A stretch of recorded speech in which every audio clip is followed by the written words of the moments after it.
శ్రీకృష్ణ పరబ్రహ్మణే నమః. శ్రీ గురుభ్యో నమః. శ్రీమద్భాగవత సంగ్రహము, ఏకాదశ స్కందము. బద్ధులు, ముక్తులు, భక్తులు.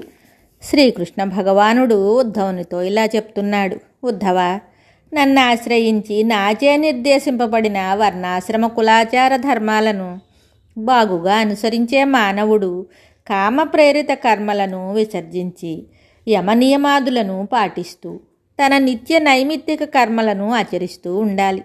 కామ్యకర్మలను చేసేవారికి చివరకు దుఃఖమే కలుగుతుందని గ్రహించాలి. స్వప్నంలోని అనుభవాలు సత్యము కానట్లు ఇహలోకంలోని వ్యవహారాలన్నీ ఆత్మదృష్టితో చూస్తే స్వప్నతుల్యాలే అని తెలుసుకోవాలి. కనిపించే విభిన్నతలన్నీ దేహాదులలోనే కానీ అంతటా వ్యాపించి ఉన్న ఆత్మలో లేవు. కట్టెలు వేరువేరుగా ఉన్నను వాటి యందు నిక్షిప్తమై ఉన్న అగ్ని ఒక్కటే.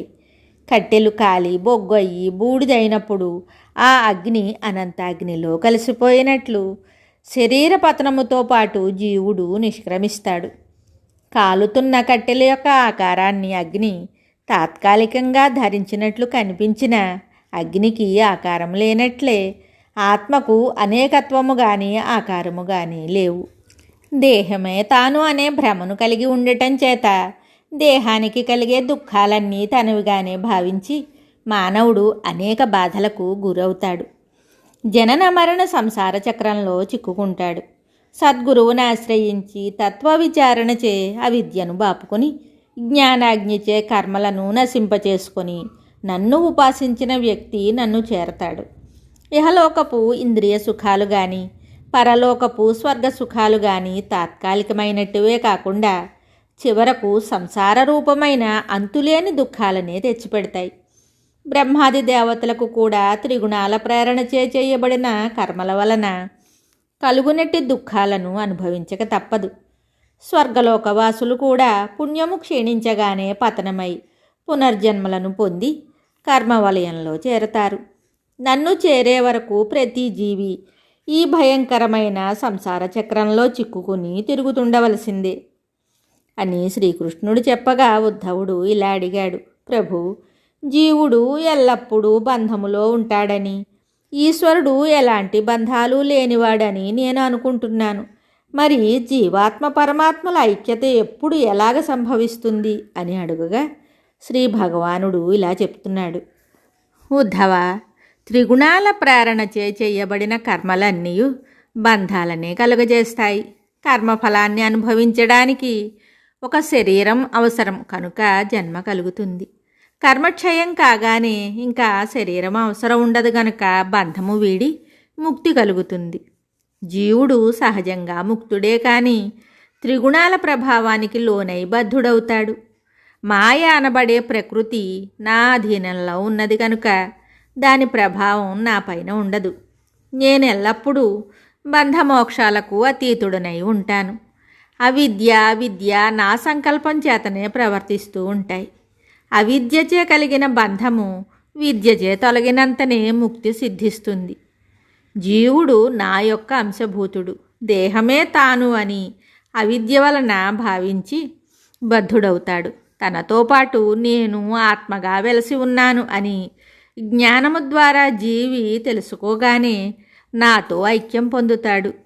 జీవేశ్వరుల యథార్థతత్వాన్ని తెలుసుకున్న జ్ఞాని కర్మలను ఆచరిస్తూ ఉన్న వాటి యందు ఆసక్తి ఫలాపేక్ష లేనివాడై ఉంటాడు కనుక బద్ధుడు కాడు. సూర్యకాంతి అన్నింటిపైన సమానంగా ప్రసరించిన ఆ వస్తువుల యొక్క సుగుణాలు దోషాలు సూర్యునకు అంటనట్లు వాయువు దుర్గంధము పైన వీచిన సుగంధము పైన వీచిన ఆ గంధము వాయువుకు చెందనట్లు తాను చేసే కర్మలను నియమించేవాడు ఈశ్వరుడే అని తెలుసుకొని ప్రవర్తించే జ్ఞానికి ఎలాంటి గుణదోషాలు అంటవు. నిత్య జీవితంలో ఆచరింపబడే లౌకిక శాస్త్రజ్ఞానము వ్యర్థము.